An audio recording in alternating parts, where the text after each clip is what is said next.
Well, avian flu is here, and it looks like it's going to be here, possibly now forever.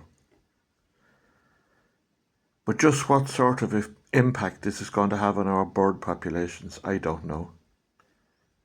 Whatever about humans, birds certainly deserve better. Birds, they brought us joy, didn't they? Or to some anyway. How we love to hear them sing, to watch them.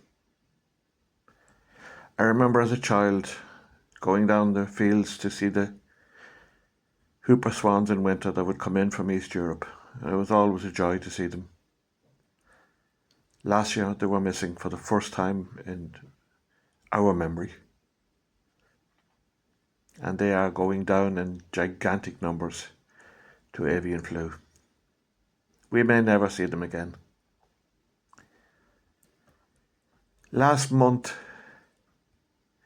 26 swans were found dead on a canal in London under a bridge. All of them had died from avian flu. And the British Ornithological Society stated that any month in England, 2 or 3 swans would die. It would be reported that they died. So that would be about 36 to up to 50 swans a year would die naturally. Of course, there have been the horrific stories of people from a certain ethnic community eating them, killing them and eating them. But that aside, to have 26 swans dying in one afternoon on a small stretch of a canal in London was truly shocking. But it hardly even made the newspapers. Today I read that a very large number of swans have died in what's known as the English Fens. Now, I don't know where the English Fens are. I think it's down in Norfolk. It would be wetland. And a very large number of swans have been found dying. They are very, very ill. So, what's left for our swans? These beautiful, beautiful creatures. It's reckoned that up to 500,000 guillemots, which is a bird that lives on the islands off the coast of Ireland, up to 500,000 of them died last year from bird flu. And they've been found dead in the sea and out on the rocks. But again, as long as it doesn't impact humans, we don't seem to care. But if, as I believe we will, if it jumps to us, we are really going to care.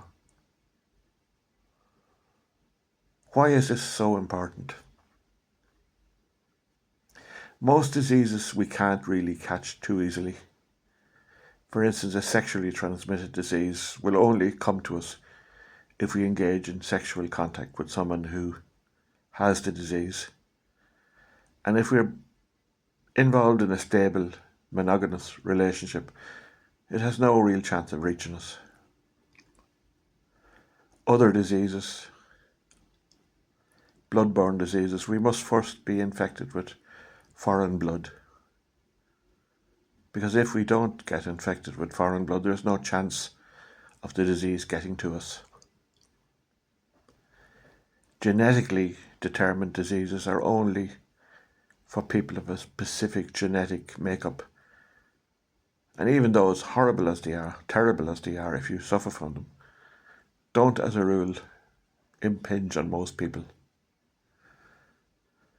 But the reason swine flu, bird flu, bovine flu, any of the flus are so troubling is because we can catch them on the air.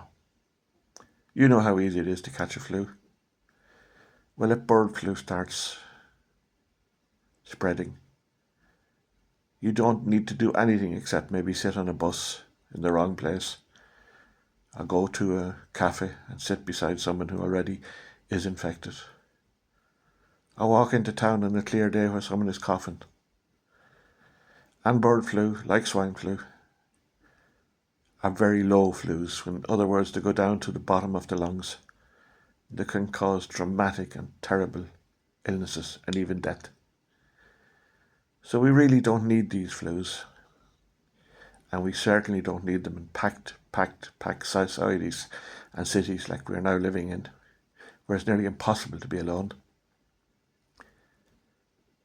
The conditions that birds are kept in, conditions that pigs are kept in, are so terrible that maybe we deserve it.